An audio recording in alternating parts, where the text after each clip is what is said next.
कहानी की शुरुआत में हम एक लड़की को देखते हैं जिसका नाम होशीना है। वो अपनी मॉम के साथ रेलवे स्टेशन पर खड़ी होती है। इसके चेहरे पर एक अजीब सी उदासी है। दरअसल होशीना की माँ ने दूसरी शादी कर ली है। इसी वजह से माँ और बेटी अपना पुराना गांव छोड़कर शहर शिफ्ट हो रहे होते हैं। ये सफर सिर्फ जगह बदलने का नहीं बल्कि होशीना की जिंदगी को पूरी तरह से बदलने वाली है। होशीना अंदर से काफ़ी दुखी है क्योंकि ये अपनी बेस्ट फ्रेंड से जुदा जो हो रही है। नया शहर, नए लोग, नई शुरुआत और नए डैड। होशीना अपनी मॉम के साथ नए घर पहुंच गई।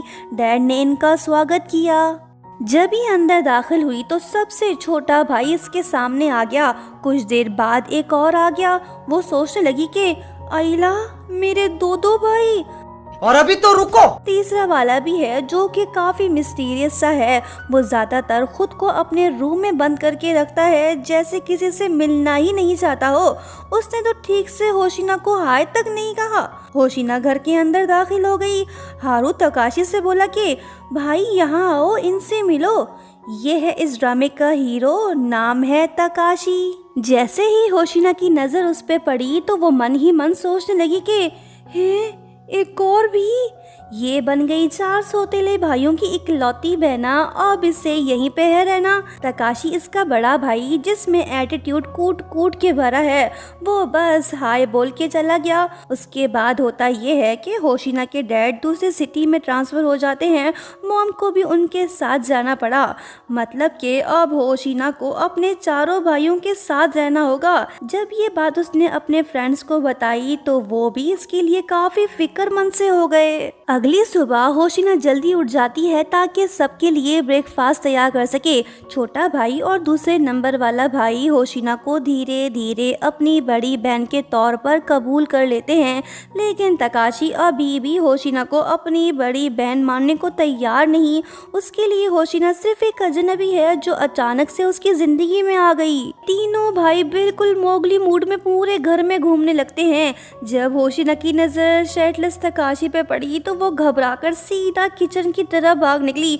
वो वहाँ से आवाज लगाती है कि ब्रेकफास्ट तैयार है, आकर खा लेना। तीनों भाई अक्सर शर्टलेस ही घूमते रहते हैं। इसमें उनकी भी कोई गलती नहीं है क्योंकि वो शुरू से ऐसे ही रहने के आदी जो हैं। होशीना के लिए ये सब नया है, इसे यहाँ एडजस्ट होने में थोड़ा टाइम लगेगा। छोटे वाले को होशीना के हाथ का बनाया ब्रेकफास्ट काफी अच्छा लगा, लेकिन तकाशी को नहीं। वो इससे बोला कि बड़ी बहन बनने का ड्रामा बंद करो, हम दोनों सेम एज के हैं। वो बोली कि मैं तुमसे पहले पैदा हुई थी, सो मैं तुमसे बड़ी हूँ। वो बोला कि बस एक दिन का डिफरेंस है। वो बोली कि भले ही 1 सेकंड का हो, बड़ी तो मैं ही हुई ना। अगर ब्रेकफास्ट अच्छा नहीं लग रहा तो मत खाओ। वो बोला कि कौन खा रहा है। इन दोनों के बीच तो तू मैं शुरू हो गई। होशीना इससे बहस नहीं करना चाहती, सो ये वहाँ से उठकर चली गई। स्कूल जाने का समय हो गया, सब तैयार हो गए। ये सब एक ही स्कूल में पढ़ते हैं। होशीना अपने चौथे भाई के पास नाश्ता लेकर गई, लेकिन उसने दरवाजा नहीं खोला। वो किसी से मिलता जुलता नहीं। होशीना मायूस होकर लौट गई। सब स्कूल पहुँच गए। तकाशी के फ्रेंड्स उसे चिढ़ाते हुए बोले कि भाई अब तो तेरी बड़ी बहन आ गई है, वो तुझे जरूर सुधारेगी। यहाँ हम ये बात बताते चलें कि तकाशी पूरे स्कूल में काफ़ी फेमस है। स्कूल की आधी लड़कियाँ उस पे मरती हैं पर वो किसी पर नहीं मरता। फिलहाल सिंगल है। वही होशीना मज़े से क्लास में सोई पड़ी है। कुछ गर्ल्स इसके पास आके पूछने लगी कि तकाशी घर में क्या करता रहता है, ज़रा हमें भी बताओ। होशीना सोच में पड़ गई। फिर वो बोली कि उसे क्लोथलेस रहना काफ़ी पसंद है। वो घर में बिना शर्ट के घूमता रहता है। ये बात सुन के लड़कियां हैरान हुई। वो बोली कि काश हम उसे इस हाल में देख पाते। तकाशी ने इनकी बातें सुन ली। फिर क्या, उसने होशीना का हाथ पकड़ा और वहाँ से ले जाने लगा।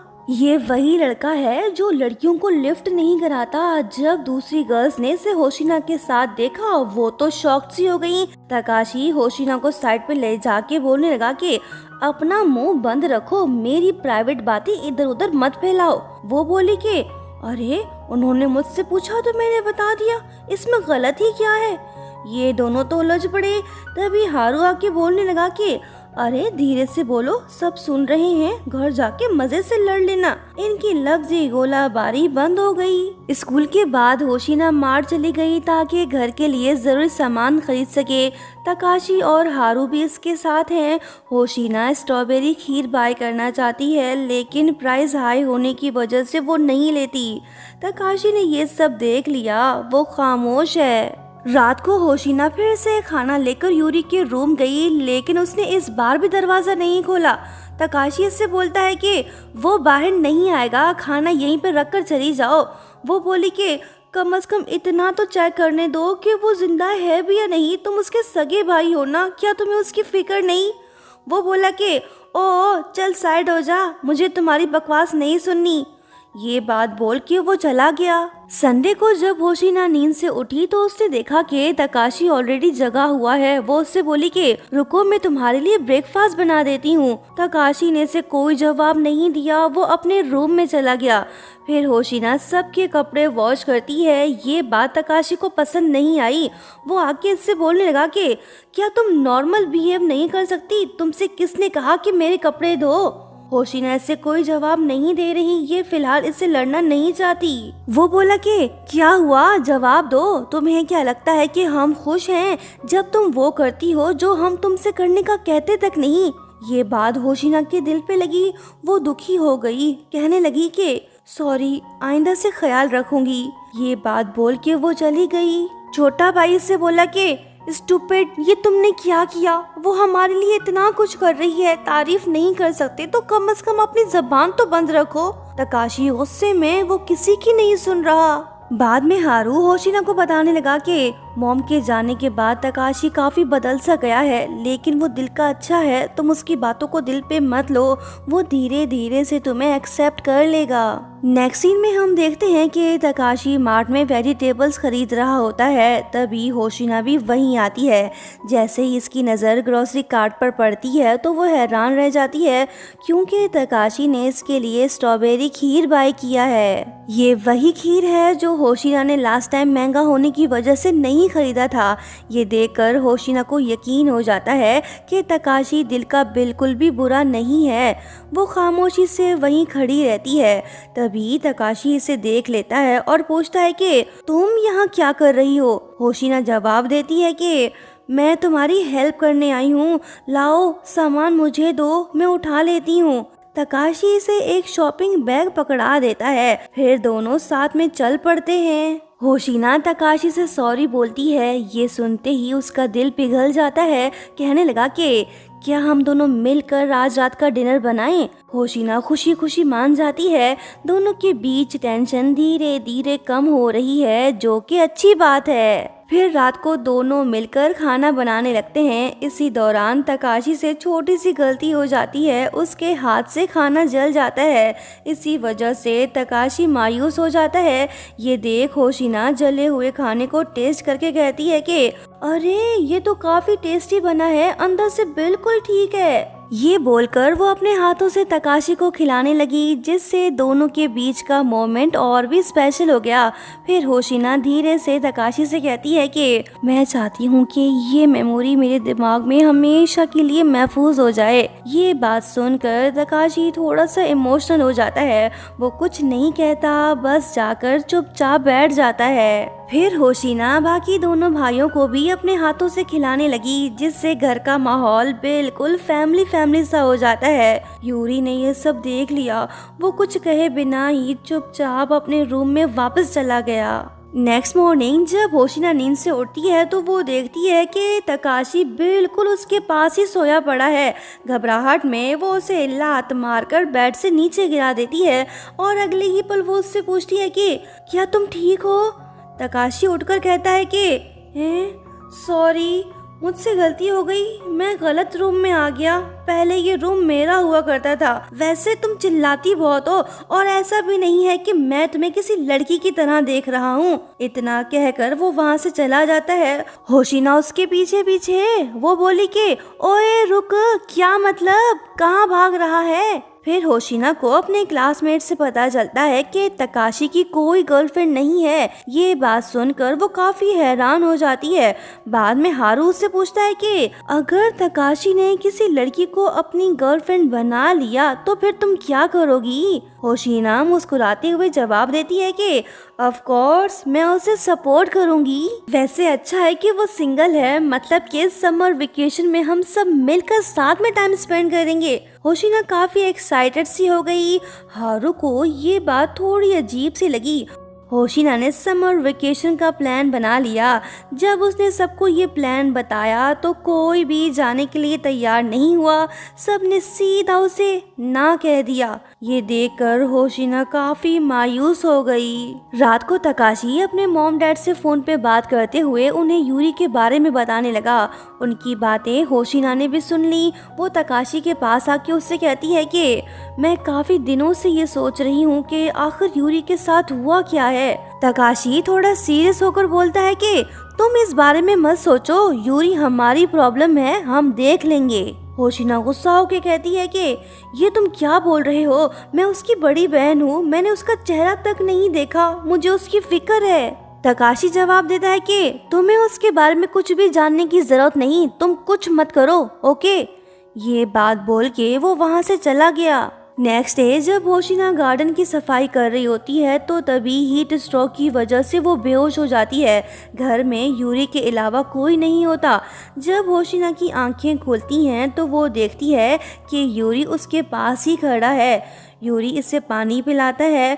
होशिना हैरान होकर पूछती है कि क्या तुम यूरी हो? वो बोला कि नहीं। ये कहकर वो फिर से अपने रूम में चला गया। होशिना उसके रूम का दरवाजा खड़काने लगी। यूरी ने नहीं खोला तो होशिना ने बेहोश होने का नाटक किया। यूरी घबरा गया, इसने फौरन से दरवाजा खोल दिया। होशिना इसके रूम में घुस गई। बंदा तो गेमर निकला। ये देख होशिना उससे बोली कि अरे वाह, तुम गेमर हो, ये वाला गेम तो मुझे भी काफी पसंद है, मैं अपनी बेस्ट फ्रेंड मैगी के साथ खेला करती थी। यूरी ने तुरंत कंप्यूटर टर्न ऑफ कर दिया। वो थोड़ा सीरियस टोन में बोला कि अब तुम जा सकती हो, अजनबी लोगों से बात करने से मुझे डर लगता है। होशिना जेंटल होके बोली कि तुम बिल्कुल भी बुरे नहीं हो, तुम्हें किसी से डरना नहीं चाहिए। यूरी मायूस होके बोला कि अब कुछ नहीं हो सकता, मैंने अपनी जिंदगी बर्बाद कर दी, मैं एक होपलेस पर्सन हूँ, सबको यही लगता है। ये बात कहकर वो रोने लगा। होशिना बस उसे देखती रही, वो कुछ नहीं बोली। नेक्स्ट सीन में जब यूरी गेम खेल रहा होता है तो तभी एक प्लेयर उसकी हेल्प करता है। ये कोई और नहीं बल्कि होशिना होती है। वो चैट पे लिखती है कि सॉरी, मैं तुम्हारे बारे में कुछ नहीं जानती, इसलिए मैं उस वक्त कुछ नहीं बोल पाई। यूरी, क्या हम फ्रेंड्स बन सकते हैं? यूरी ने उसकी रिक्वेस्ट एक्सेप्ट कर ली। फिर दोनों चैट पे बात करने लगते हैं। होशिना यूरी के डर को ख़त्म करना चाहती है ताकि वो फिर से नॉर्मल ज़िंदगी की तरफ लौट सके। इसी बीच तकाशी घर वापस आ गया। वो होशिना के रूम का दरवाज़ा नॉक करता है लेकिन वो नहीं खोलती। जब तकाशी उसके रूम में दाखिल हुआ तो उसने देखा कि होशिना तो यूरी से चैट पर बात कर रही है। ये देख वो थोड़ा हैरान होता है। जैसे ही होशिना ने इसे देखा तो वो फौरन से बोली कि सॉरी, तुमने कहा था कि मैं इंटरफेयर ना करूं, लेकिन मैं खामोश तो नहीं बैठ सकती थी ना, मुझे यूरी से बात करनी थी ताकि मैं उसके बारे में जान सकूं। तकाशी ने इसे कुछ नहीं कहा। ये खुद भी चाहता है कि उसका भाई पहले जैसा हो जाए। रात देर तक होशिना और यूरी साथ में गेम खेलते रहते हैं। तकाशी भी यहीं होशिना के आसपास ही बैठा है। वो अंदर से काफ़ी दुखी है क्योंकि उसे इस बात का अफसोस है कि वो अपने भाई को प्रोटेक्ट नहीं कर पाया। पुरानी दर्दनाक यादें भी ताज़ा हो गई। फ्लैशबैक में दिखाया जाता है कि जब यूरी स्कूल में पढ़ता था तो कुछ बैड बॉयज़ उसे रोज़ बुली करते थे। एक दिन जब तकाशी ने उससे बचाया तो यूरी ने उससे कहा कि बस बहुत हुआ, अब मुझसे ये सब बर्दाश्त नहीं होगा, मैं स्कूल छोड़ रहा हूँ। बस फिर क्या, उस दिन के बाद से यूरी फिर कभी घर से बाहर नहीं निकला। ये सब याद करके तकाशी काफी उदास हो जाता है। वहीं होशिना और यूरी मिलकर दूसरी टीम को हरा देते हैं। होशिना एक्साइटेड हो के यूरी के रूम की तरफ भागती है। यूरी भी अपने रूम से निकल आया। दोनों इस जीत को साथ में मिलकर सेलिब्रेट करते हैं। लेकिन जैसे ही यूरी की नज़र तकाशी पर पड़ती है तो वो फिर से उदास हो जाता है। फिर होशिना यूरी को लाउंज में ले आती है। वो खामोश बैठा है। तकाशी उसे समझाने लगा कि तुम पहले काफ़ी स्ट्रांग हुआ करते थे, तुम्हें इतनी जल्दी गिव अप नहीं करना चाहिए। स्कूल में तुम्हारे बहुत से फ्रेंड्स हैं जो तुमसे मिलना चाहते हैं। सॉरी भाई, मैं तुम्हें प्रोटेक्ट नहीं कर पाया, लेकिन आगे से ऐसा कभी नहीं होगा। जो कुछ भी हुआ वो मेरी वजह से हुआ, हो सके तो मुझे माफ़ कर देना। इसकी बातें सुन के यूरी रोने लगता है। तकाशी उसे सीने से लगा लेता है। बाकी दोनों भाई भी आगे बढ़कर यूरी को गले से लगा लेते हैं। सब इमोशनल से हो जाते हैं। होशिना की आंखों में खुशी के आंसू बहने लगे। इसके दिल को सुकून मिला। समर वेकेशन शुरू हो गए। होशिना अपने पुराने दोस्तों से मिलना चाहती है, सो वो ट्रेन में बैठकर निकल पड़ी। तकाशी, हारू और छोटा भाई होशिना के साथ होते हैं। ये तीनों भी होशिना का गांव देखना चाहते हैं। बस यूरी इनके साथ नहीं, वो घर पर ही मौजूद है। ट्रेन रुक गई। ये विलेज पहुंच गए। अकीरा, जो होशिना का चाइल्डहुड फ्रेंड है, उसे रिसीव करने के लिए ट्रेन स्टेशन पर आया होता है। जैसे ही दोनों एक दूसरे को देखते हैं, एक्साइटेड होकर फौरन गले मिल लेते हैं। ये सीन देख तकाशी और हारू हक्के बक्के से हो जाते हैं। हारू कहता है कि अरे वाह, कहीं ये होशिना का बॉयफ्रेंड तो नहीं? उसने तो हमें बताया तक नहीं। देखो तो सही, दोनों कितने खुश लग रहे हैं, मानो जैसे बिछड़े हुए प्रेमी हों। ये सब देख तकाशी जेलस फील करने लगा। वो सीधा अकीरा के पास जाता है और थोड़ा सख्ती से कहता है कि ओए, ये तू क्या कर रहा है? पीछे हट, मैं इसका भाई हूँ। होशिना इसे बताने लगी कि ये मेरा चाइल्डहुड फ्रेंड है। अकीरा खामोशी से वहीं खड़ा रहा। लगता है कि मिस्टर चुप को इसे बिल्कुल भी पसंद नहीं आया। कैंपिंग शुरू हो गई। मैगी होशिना से कहती है कि तुम्हारा भाई तो काफी हैंडसम है, मैं तो जेलस फील कर रही हूँ। होशिना ऐसे कहती है कि बस कर दो, वो मुझे अपनी बहन नहीं मानता।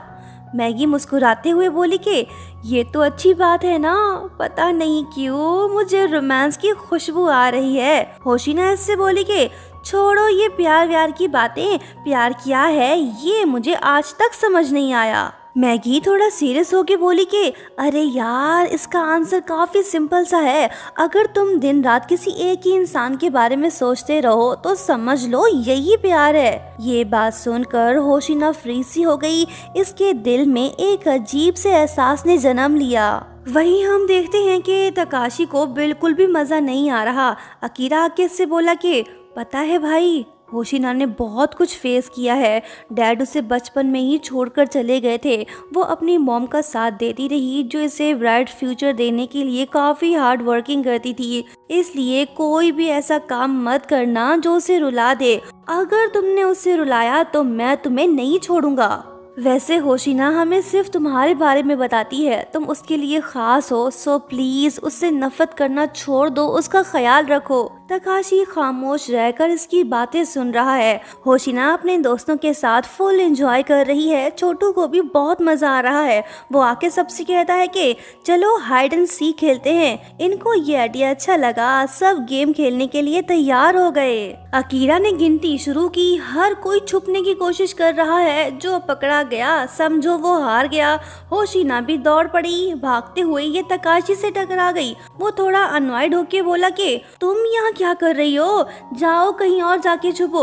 होशिना मजाकिया अंदाज में कहती है कि तुम क्यों नहीं चले जाते? मैं यहाँ तुमसे पहले आई हूँ, मैं तो यहीं पे छुपने वाली हूँ। Times up. दोनों ने छुपने का मौका लड़ने में गवा दिया। फिर दोनों नीचे बैठ गए ताकि अकीरा इन्हें ना देख पाए।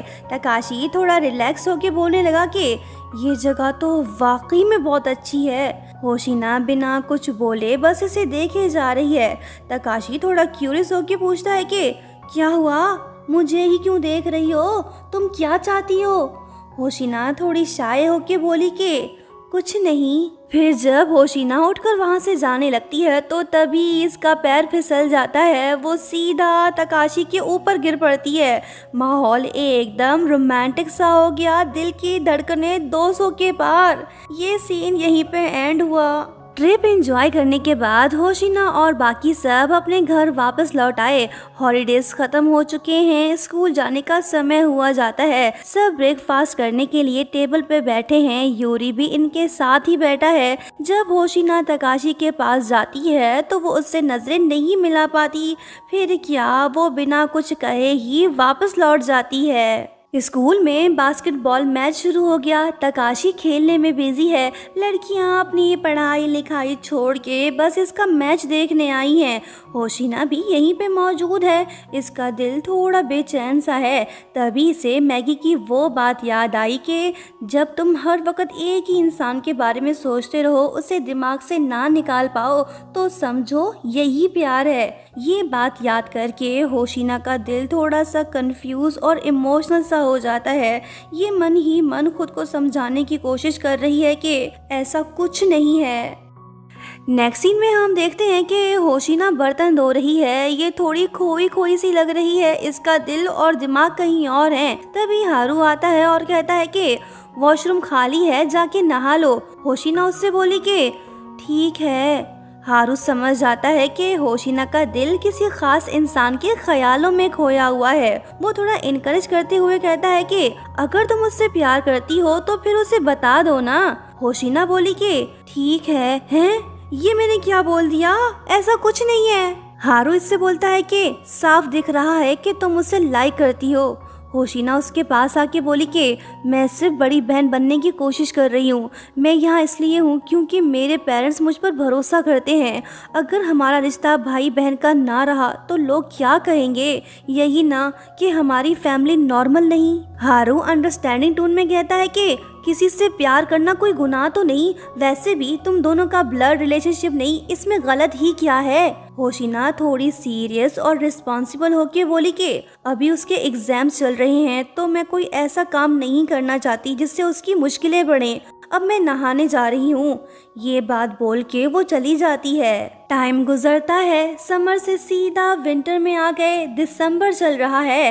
होशिना और बाकी सब क्रिसमस की तैयारियों में बिजी हैं। सब काफी खुश नजर आ रहे हैं। होशिना क्रिसमस ट्री डेकोरेट कर रही है। ये थोड़ी मुश्किल में पड़ गई। इसका हाथ ऊपर तक नहीं पहुंच पा रहा। जब तकाशी ने ये देखा तो वो उसकी हेल्प करने के लिए आ गया। होशिना इससे नजरें नहीं मिला पा रही। ये बस थैंक्स बोल के वहाँ से चली गई। इसका दिल फिर से बेचैन सा हो गया। ये अपने दिल को संभालने की कोशिश करती है। नेक्स्ट सीन में हम देखते हैं कि होशिना के हाथ में फूल नहीं बल्कि गोभी के पत्ते हैं।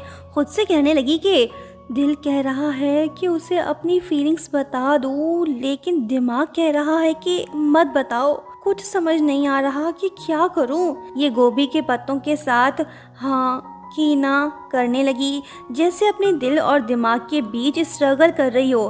तभी तकाशी भी वहीं पे आ जाता है। इसने सब कुछ सुन लिया। ये उसके पास जाके पूछता है कि ये तुम क्या कर रही हो? होशिना थोड़ी डिफेंसिव होके बोली कि कुछ नहीं, बस खाना बना रही हूँ। तकाशी समझ जाता है कि होशिना अंदर से उदास है। फिर वो लड़की का चेहरा जोर से पकड़ के पूछता है कि तुम इतनी परेशान क्यों हो? आखिर बात क्या है? ये do it don't do it का मतलब क्या है? आखिर ये माजरा क्या है? बताना पसंद करोगी? होशिना थोड़ी शाय होके बोली कि तुम्हारा इससे कोई लेना देना नहीं, मुझे तंग मत करो, मैं ठीक हूँ, अब तुम जाओ यहाँ से। तकाशी इसके आसपास रहना चाहता है, इसलिए वो कहने लगा कि अच्छा ठीक है, मैं तुम्हारी हेल्प कर देता हूँ, चलो साथ मिलकर खाना बनाते हैं। लड़की इसे मना नहीं कर पाई। दोनों साथ मिलकर काम करने लगे। थोड़ी देर बाद होशिना धीमी आवाज में कहती है कि सॉरी जो तुम्हें मेरी वजह से काम करना पड़ रहा है। तकाशी फौरन जवाब देता है कि कोई बात नहीं, शायद मैं वो इंसान नहीं जिससे तुम खुलकर बात कर सको। इसकी ये बात सुन वो बोली कि नहीं, ऐसी कोई बात नहीं, ऐसा कुछ नहीं जो मैं तुम्हें ना बता सकूं। थोड़ी देर खामोश रहने के बाद तकाशी कहने लगा कि ठीक है, फिर मैं तुम्हारी ये बात मान लेता हूँ। होशिना बिल्कुल चुप सी हो गई। ये इसे बताना तो चाहती है लेकिन कह नहीं पा रही। कुछ देर बाद वो कहने लगी कि पता है, एक बात है जो मैं किसी को बताना चाहती हूँ लेकिन मैं उसे बता नहीं सकती। अगर बता दिया तो मुझे लगता है कि मैं उसे परेशानी में डाल दूंगी। इसलिए मैंने खुद से कहा कि नहीं, खामोश रहना ही बेहतर है। लेकिन पता नहीं क्यों दिल बार बार ये कह रहा है कि जो बोलना है बोल दो। तकाशी अभी तक समझ नहीं पाया कि होशिना असल में इससे क्या कहना चाह रही है। कहने लगता है कि अगर तुम्हें उसकी फिक्र है तो ये एक अच्छी बात है। इससे ये पता चलता है कि वो इंसान तुम्हारे लिए कितना इम्पोर्टेंट है। सच में वो बहुत लकी है जिसके लिए तुम इतनी फिक्रमंद हो रही हो। लो, मैंने ये बना दिया। होशिना हंसते हुए बोली कि अरे ऐसा नहीं करना था, तुमने तो कैबेज रोल को लड्डू बना दिया। वो जवाब देता है कि जो भी हो टेस्ट तो सेम ही रहेगा ना। वो बोली कि तुम तो बिल्कुल बेकार निकले, तुमसे एक आसान काम भी नहीं हो पाया। छोड़ो, मैं खुद ही कर लेती हूँ। तकाशी मुस्कुराते हुए बोला कि अरे वाह, तुम तो हंस पड़ी। वैसे ये खिलता हुआ चेहरा तुम पर ज्यादा सूट करता है। ये सुनकर होशिना खामोश हो गई। तकाशी भी कैबेज रोल बनाने में बिजी हो गया। होशिना के दिल में चल रही उलझन अब खत्म सी हो गई। आखिरकार वो डिसाइड कर ही लेती है कि अब जो भी हो सच बोल देना चाहिए। वो हिम्मत करके कहने लगी कि तकाशी, आई लाइक यू। ये बात सुनते ही लड़का बिल्कुल फ्रीज सा हो गया। उसके चेहरे के एक्सप्रेशंस बदल जाते हैं। वो कुछ कहे बगैर ही वहाँ से चला जाता है। Next day school lunch break के दौरान होशिना हारू को सब कुछ बता देती है। हारू फौरन इससे पूछने लगता है कि तो फिर उसने क्या जवाब दिया। होशिना बोली कि उसने बस इतना कहा कि उसे सोचने के लिए थोड़ा टाइम चाहिए। ये बात सुनते ही हारू खामोश हो गया। वहीं दूसरी तरफ तकाशी थोड़ा बेचैन सा है, मानो जैसे कुछ गहरा सोच रहा हो। नेक्स्ट सीन में जब होशिना कपड़े सुखा रही होती है तो तभी तकाशी उसके पास आता है। शायद इसने डिसाइड कर लिया कि इसे क्या जवाब देना है। वो नर्वस होकर कहने लगा कि उस दिन के बाद से मैं लगातार सिर्फ तुम्हारे बारे में ही सोच रहा हूँ। मुझे नहीं पता कि इसका सही जवाब क्या होना चाहिए, लेकिन मुझे नहीं लगता कि मैं ये कर पाऊंगा। इसने तो ना कह दिया, होशिना की फीलिंग्स को रिजेक्ट कर दिया, लड़की का दिल तोड़ दिया। फिर तकाशी बोलने लगा कि मैं जब भी तुम्हारे बारे में सोचता हूँ तो मैं तुम्हें सिर्फ फैमिली की तरह ही देखता हूँ। होशिना अपने चेहरे पर नकली मुस्कुराहट ले आई। कहने लगी कि मुझे अपनी फीलिंग्स को समझने में थोड़ा वक्त लगा। अच्छा ही हुआ तुमने ना कह दिया। वैसे भी तुम काफ़ी रूड से हो, तुम में कोई ख़ास चार्म भी नहीं। हर वक्त बस बकबक करते रहते हो और मुझे हमेशा सताते रहते हो। तकाशी समझ गया कि ये अपने इमोशंस को छुपा रही है, तभी बात को घुमा रही है। कहने लगा कि तुम बस अपना दिल हल्का करने की कोशिश कर रही हो, है ना? सच बताओ, क्या तुम दुखी नहीं हो? वो बोली कि नहीं, ऐसी तो कोई बात नहीं। हम दोनों के बीच जो ये दूरी है ना, यहीं पर इसके अल्फाज साथ छोड़ गए। वो इससे ज्यादा कुछ कह ही नहीं पाई। तकाशी बोला कि तुम यही कहना चाह रही हो ना कि हम दोनों के बीच जो ये दूरी है तुम्हें नेचुरल लगती है। तकाशी की ये बात सुनते ही होशिना बिल्कुल खामोश सी हो गई। काफी देर बाद गहरी सांस लेते हुए बोली कि मुझे इस बात की खुशी है कि मैंने तुम्हें अपनी फीलिंग्स बताई। तुम्हारा बहुत शुक्रिया जो तुमने मेरे बारे में इतना सोचा। अब मेरा मन हल्का हो गया, मुझे कोई पछतावा नहीं। ये कहकर वो वहाँ से चली गई। तकाशी समझ गया कि इसने होशिना की फीलिंग्स को हर्ट किया है। जो भी हो, ये लड़की को उदास करके चला गया। क्या ये दूरी हमेशा बनी रहेगी या फिर एक दिन खामोशी से प्यार में बदलेगी? देखते हैं आगे। तकाशी के जाते ही होशिना फूट फूट कर रोने लगी। अब ये कभी भी अपनी फीलिंग्स दोबारा उसे बताने की हिम्मत नहीं करेगी। टाइम गुजरता गया। विंटर खत्म होते ही स्प्रिंग सीजन शुरू हो गया। होशिना ने अपने दिल को संभाल लिया। अब ये नॉर्मल जिंदगी की तरफ वापस लौट आई। यूरी भी बिल्कुल ठीक हो गया। अब ये स्कूल जाने के लिए तैयार है। होशिना ने उसे लॉकर रूम से सीधा स्कूल तक पहुंचा दिया। क्रेडिट तो उसे ही जाता है, सबसे ज्यादा खुश भी वही है। जब होशिना और यूरी साथ में स्कूल के लिए निकलते हैं तो ये सब देख तकाशी उदास हो जाता है, क्योंकि पहले होशिना इसके साथ जो स्कूल जाया करती थी, लेकिन अब उसने इससे दूरी बना ली। हारू तकाशी से बोलने लगा कि देखो ना, वो यूरी का कितना ख्याल रख रही है, ये देख तुम जरूर जेलस फील कर रहे होगे ना। तकाशी बोला कि हाँ बिल्कुल भी नहीं, ऐसा तो कुछ नहीं है। ये स्कूल पहुंच गए। जैसे ही लास्ट पीरियड खत्म हुआ, होशिना क्लास से दौड़ पड़ी ताकि यूरी के पास जा सके। जब ये जा रही होती है तो तभी तकाशी ठीक इसके सामने आ जाता है। ये तो इसे जाने ही नहीं दे रहा। लड़की बोली कि क्या है, हटो मेरे सामने से, यूरी मेरा वेट कर रहा होगा। तकाशी टीजिंग टोन में बोला कि कितना अननोइंग है ना, यूरी भी यही कहता होगा। होशिना ने फौरन से जवाब दिया कि कोई नहीं, उसने कभी ऐसा नहीं कहा, मैं बस स्कूल जाते और आते वक्त उसका ख्याल रखती हूँ। ये सुन तकाशी बोला कि लगता है कि तुम्हारा पूरा दिमाग सिर्फ उसी के लिए ही भरा हुआ है, चलो जल्दी जाओ डमी गर्ल। ये कहकर वो चला गया। होशिना गुस्से में खुद से बोली कि मैं और डमी, छोड़ो जाने दो, पता नहीं उसे क्या हो गया। होशिना समझ नहीं पाई कि तकाशी बस ये चाह रहा था कि वो उसका पहले की तरह ख्याल रखे। स्कूल के बाद यूरी और होशिना साथ में घर वापस जा रहे होते हैं। यूरी इससे बोला कि क्या हुआ, तुम इतनी उदास क्यों हो? वो बोली कि कुछ नहीं, बस एग्जाम्स का स्ट्रेस है, वैसे मैं ठीक हूँ। ये दोनों घर पहुँच गए। यूरी भी समझ गया कि होशिना अंदर से दुखी है। वो उसका हाथ पकड़कर कहने लगा कि मुझे पता है कि मैं इतना अच्छा नहीं हूँ, लेकिन सिस्टर मैं एक दिन ज़रूर स्ट्रांग बनूंगा, इतना कि तुम्हें प्रोटेक्ट कर सकूँ। जो भी तुम्हें उदास करेगा या रुलाएगा, मैं उसे कभी भी माफ़ नहीं करूँगा। ये बातें सुनकर होशिना शॉक सी हो गई। यूरी बोला कि सॉरी, आई थिंक मुझे ये सब नहीं कहना चाहिए था।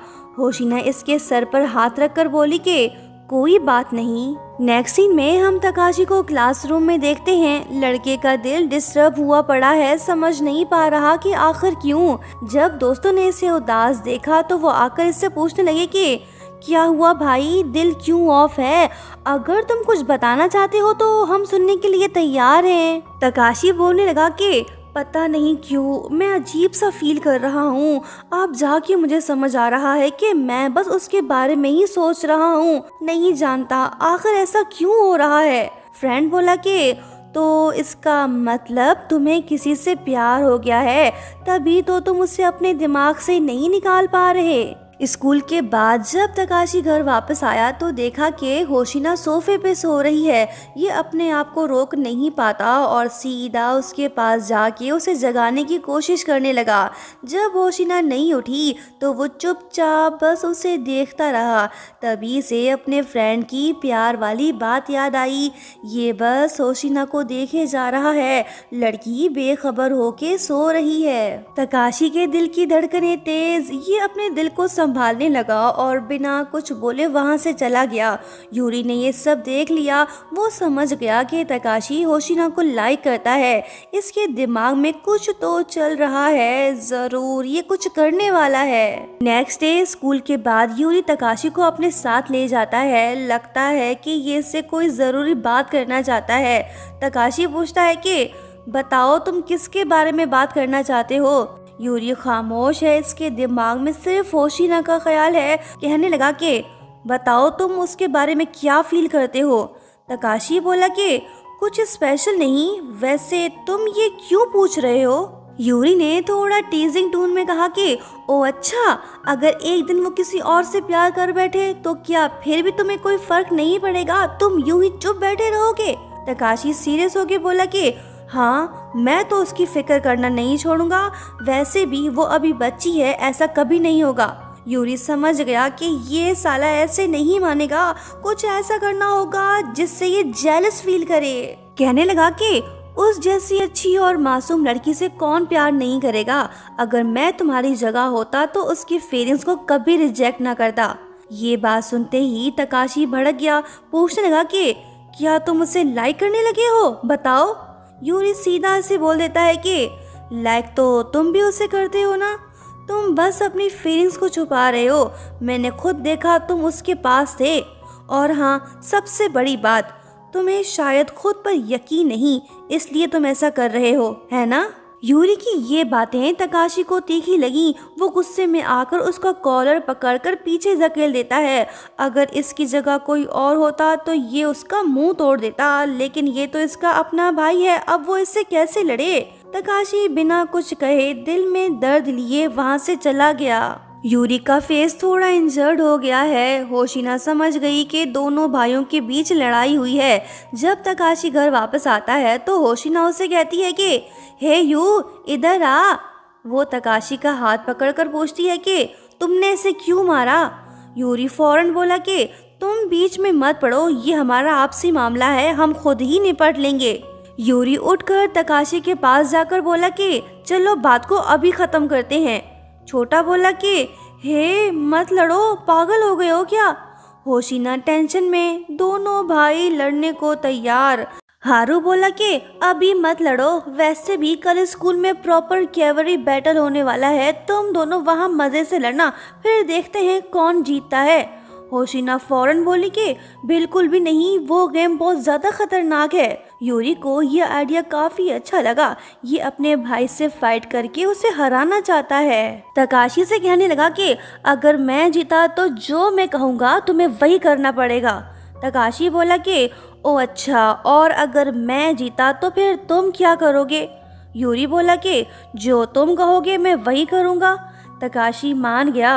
होशिना को इन दोनों की फिक्र होने लगी। नेक्स्ट सीन में हम देखते हैं कि स्कूल में स्प्रिंग फेस्टिवल शुरू हो चुका है। सारे स्टूडेंट्स फुल एंजॉय कर रहे होते हैं, लेकिन होशिना घबराई हुई है। उसके चेहरे पर टेंशन और फिक्र साफ नजर आ रही है। छोटू इससे बोला कि बहना, एक बात तो बताओ, तुम आखिर किसे सपोर्ट कर रही हो? होशिना थोड़ी देर के लिए सोच में पड़ जाती है, फिर धीमी आवाज में कहती है कि दोनों को। कैवरी बैटल शुरू होने को है। ब्लू और वाइट टीम्स मैदान में उतरने को तैयार हैं। क्राउड का शोर, ड्रम्स की आवाज और एक्साइटमेंट फुल पीक पे है। एक तरफ है यूरी तो दूसरी तरफ है उसका बड़ा भाई। जापानीज कंधा सवार कबड्डी गेम शुरू हो गया। यूरी बड़ा ही पुरजोश दिखाई दे रहा है।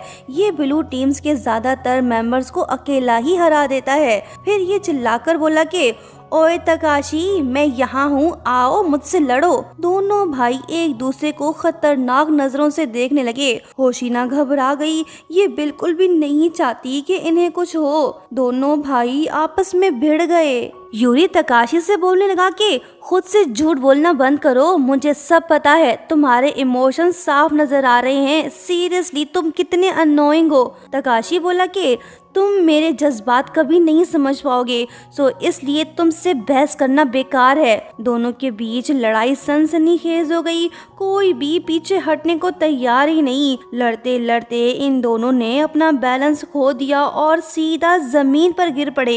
ये देख होशिना परेशान हो गई। जैसे ही ये उन दोनों के पास जाने लगी तो हारू ने इसे रोक लिया। फिर हमें पता चला कि यूरी ने कंपटीशन जीत लिया। इसने अपने भाई को हरा दिया। खूब लड़ने के बाद जब गुस्सा ठंडा हुआ तो दोनों भाई एक दूसरे की मरहम पट्टी करते नजर आए। तकाशी बोलने लगा कि मैं अपना वादा निभाऊंगा, तुम जो कहोगे मैं वही करूंगा। यूरी बोला कि तो फिर ठीक है, मेरी बात गौर से सुनो, मैं होशिना को लाई करता हूँ। मैं उसे अपनी फीलिंग्स बताने जा रहा हूँ, सो तुम चुपचाप जाके घर बैठ जाओ। मैं नहीं चाहता कि तुम बीच में टांग अड़ाओ। तकाशी इसे कुछ कह नहीं पाया और वहाँ से चला गया। यूरी रूफटॉप पहुँच गया और कहने लगा कि मैं आ गया हूँ। ये सीन यहीं पर कट हुआ। वहीं दूसरी तरफ तकाशी दुखी दिल के साथ घर वापस लौट आया। जैसे ही वो घर में दाखिल हुआ तो उसने देखा कि होशिना पहले से ही वहां मौजूद थी। अब जाके पता चला कि यूरी ने जानबूझकर तकाशी को घर भेजा ताकि वो होशिना को अपने दिल की बात बता सके। तकाशी उससे पूछने लगा कि तुम यहाँ क्या कर रही हो? तुम्हें तो स्कूल में होना चाहिए था। वो बोली कि यूरी ने मुझे भेजा। उसने कहा कि जीतने की खुशी में हम दोनों उसके लिए कुछ मजेदार सा खाना बनाएं। चलो पहले स्टोर जाकर सामान ले आते हैं। तकाशी सब कुछ समझ गया। इसे रियलाइज हुआ कि यूरी ने इसे मौका दिया है कि वो अपने दिल की बात होशिना को बताए। दोनों साथ में घर से निकल पड़े। वहीं दूसरी तरफ हम देखते हैं कि यूरी का दिल अब हल्का हो गया है। ना जीत ना हार, इसका बस एक ही मकसद था, ये बस होशिना को खुश देखना चाहता है, तभी इसने ये सब किया। वहीं दूसरी तरफ होशिना और तकाशी सामान लेने के बाद साथ साथ घर वापस लौट रहे होते हैं। होशिना बोली कि आज तुम मुझे जिस भी नाम से बुलाओगे ना, मैं बुरा नहीं मानूंगी। तकाशी बोला कि तुम बहुत अनोइंग हो, हर वक्त हुक्म चलाती रहती हो, बड़ी बनने की एक्टिंग बंद करो। होशिना हंस के बोली कि सही कहा, मैं ऐसी ही हूँ। फिर कुछ कदम चलने के बाद तकाशी अचानक रुक गया, कहने लगा कि रुको होशिना, मेरी तरफ देखो। जब होशिना ने पीछे मुड़ के देखा तो तकाशी ने उससे कहा कि आई लाइक यू, मुझे तुम पसंद हो। ये बात सुनकर होशिना बिल्कुल फ्रीज हो जाती है। इसका दिल तेजी से धड़कने लगा, ये कुछ भी बोल नहीं पा रही। तकाशी इसके पास आके कहने लगा कि मेरी तरफ देखो। होशिना थोड़ी देर इसे देखती रही, फिर मुस्कुराते हुए बोली कि मैं भी तुम्हें लाइक करती हूँ। तकाशी ने इसे हक कर लिया। ड्रामे की हुई हैप्पी एंडिंग। तो दोस्तों, आपको ये स्टोरी कैसी लगी कमेंट करके ज़रूर बताना। मिलते हैं बहुत जल्द। Bye bye.